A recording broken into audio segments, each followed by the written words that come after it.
continuous arm Windsor chair, and then I challenged myself to make a 1/6 scale miniature model version of it. I thought this was gonna be the easier of the two, but I was wrong. Let's get into this fun miniature build. It took me 5 days to make this amazing continuous armchair in Greg Pennington's shop. I took the class with a great group of friends, and Ashley Piper from Shallow Creek Woodcraft was one of the amazing students, but also an amazing teacher. And I just recently took her online miniature furniture class where I built this scale model of the chair. I learned a lot, but I definitely didn't have the right proportions in. So I put the measurements from this chair into ChatGPT and asked it to give me the right measurements, which is where we're at here. So let's strap in and I'll show you how I built a 1/6 scale model version of this continuous armchair. Okay, I have all of my pieces cut out in the laser to make my heat bend form. So let's glue together this form and then we'll start cutting out some veneer to heat bend around it. Now that I got my little miniature heat bend form for the continuous armchair in the back, let's go cut some wood veneer, soak them in some water, heat it up, and start bending around. So I got some of this figured maple veneer. I'm just gonna cut into the same thickness of strips, and then I think I'll taper them in the center so that the edges are wider for the arm portion. I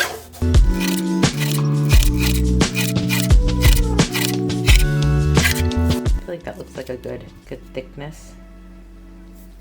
It seems to bend nicely. And what I'm thinking is I don't need this thick up here.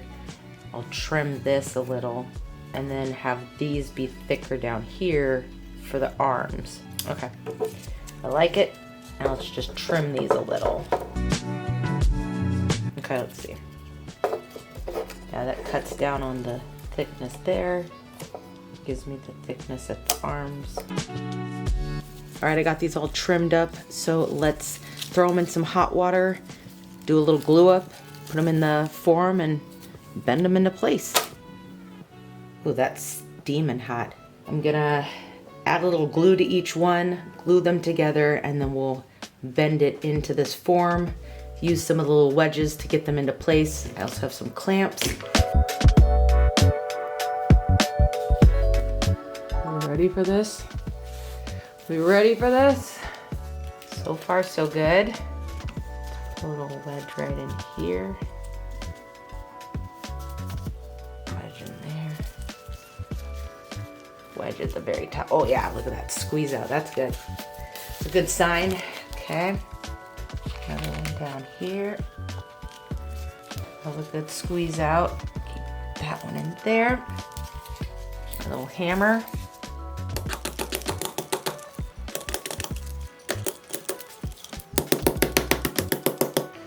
Now, don't you break on me. Whoa. Oh, there it goes. Okay, that's gonna work. Let's get a clamp on that. Trying to close up that gap right in there. Oh, perfect. Look at that. No more gap. Now, I need one here to hold this. I think I like that. Ooh, that one went a lot easier. Let's close up that gap. There we go. That'll work. Happy with that. I think that's a pretty darn good clamp up. I'm just gonna maybe throw a couple more on. All right, while we wait for this to cure up and dry into place, let's start working on the seat. I cut it out on the laser and I gave myself some reference points of what I need to carve down. So the game plan is to carve down all of these angles to match the same angles of the chair. I'm just gonna use my Dremel to do it, and then we'll soften it up with some sandpaper. All right, now that I got my seat all dialed in, it's shaped, it's sanded and smooth, it's time to start working on my spindles. I'm gonna cut them out of this 1/8 inch dowel, and then I'll shape them down to size using the Dremel. So let's get to it. Okay, now that I got all of the spindles cut for the back and the arms, it's time to start working on the legs, which I'm gonna do out of this 1/4 inch dowel. Cut 4 of them, and then we'll also cut some stretchers. And do the same thing, shape them on the Dremel. Okay, so I moved on to the legs and the spindles, and I got the bright idea of using the drill and the Dremel at the same time, and it just really worked down that center portion, and then I'm just tapering it on the ends. So let's get back to making some legs and some spindles. Okay, it has sat for 24 hours. Moment of truth, did I do too much glue or just enough? And it hopefully won't stick to the form. I think it's gonna come loose. Yep.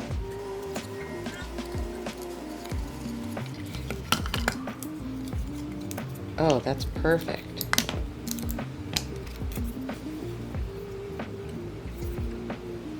Okay, great. Now we need to shape this all down because this is way too thick. But it's looking good. All right, let's get to shaping.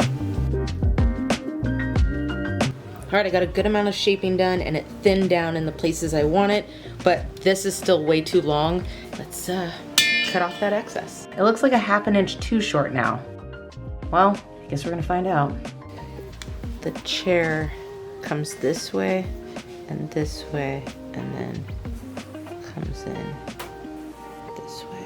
I only need that. Let's trim out that section.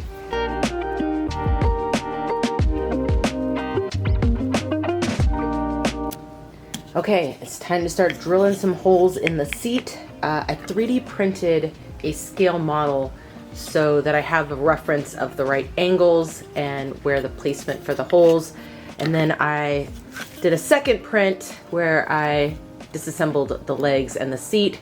I've drilled out some holes so I have a reference guide to use for my pencil to make my marks.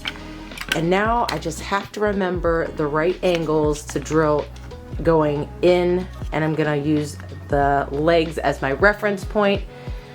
Keep the drill in the same kind of orientation and angle going through, and fingers crossed that everything lines up. Then I also still need to drill the holes and line up my stretchers so that all that goes together. But let's first drill the holes in the seat and then the leg pieces. All right, and now I've got these all cleaned up. Let's test fit our legs. All right, I could be happy with that. So next, I need to work on this center situation. Oh, that like fits perfect actually. All right, I turned off the lights and I busted out the laser for this one. I'm referencing my scale model in the center line here for my legs, and I'll mark it all out. We'll drill my holes. I won't drill all the way through, reminder to self, and then we'll fit in the stretchers. Look at that. Oop. Oh, I'm so happy with this. All right, I've glued everything down. So now it's time to trim these flush to the seat. Let's do a little Dremel action. We got legs and we got a seat. Next, we gotta start drilling all these holes in the right angle for the armrest in the back. So I'm feeling good about it though. So I should have kept that ½ inch on the arm, and then it would have all been perfect. I really don't want to heat bend another one. It's such a bummer. Yeah, that ½ inch I should have left. Okay, I could have left it and made it work, but I didn't come this far to not do it right. So I've reheat bended a new back and shaped it. I now have a reference point for all the holes and where to actually drill them. So let's give this another go. We're so close to being done, and I want to see it done right. Okay, well here's where we're at. I redid the back because I didn't have these lined up and the arms were too short. So I now have the right length. I think what I'm gonna do is I'm gonna reference off of the 3D model for these spindles. So I've got it clamped into place, and I'm just gonna mark out those locations and reference off of that, but the same angle when I go to drill. Fingers crossed, so let's get to drilling some more holes.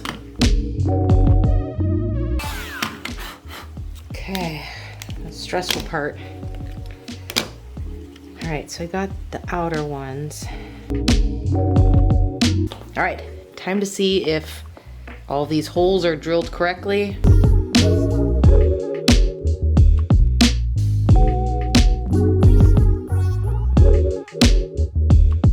I can be happy with that.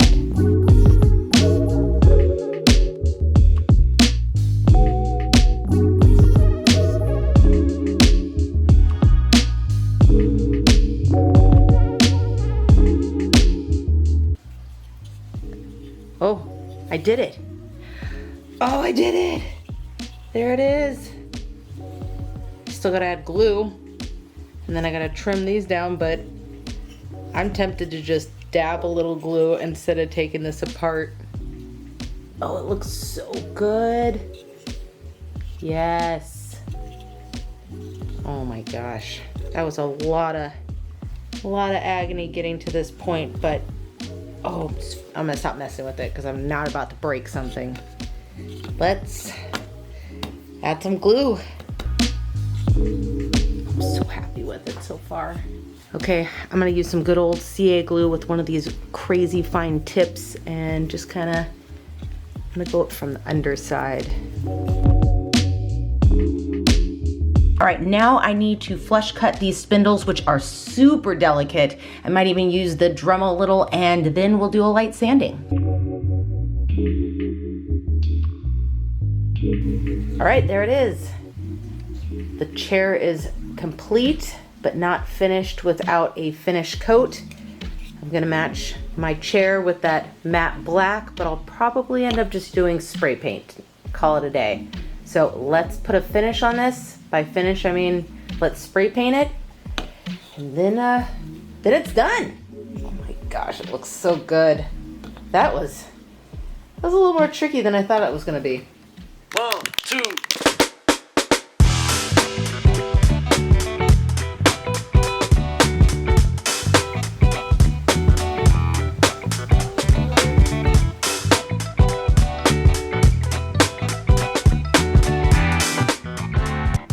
Well, there it is, my 1/6 scale model version of the continuous armchair. I'm so proud of how it turned out. I didn't think it was gonna take as long as it did, and I didn't think I was gonna have to repeat as many steps as I did, but I learned a lot. I'm proud of the outcome. I hope you enjoyed it. I'm kind of curious if I should challenge myself to go even smaller and do a 1x1 scale model, which would be 1 inch high. I don't know. You tell me, what do you think? Should we go even smaller? Thanks for sticking around, friends. I hope you enjoyed this. I hope you learned a little something. And until next time, when we do something fun and creative together.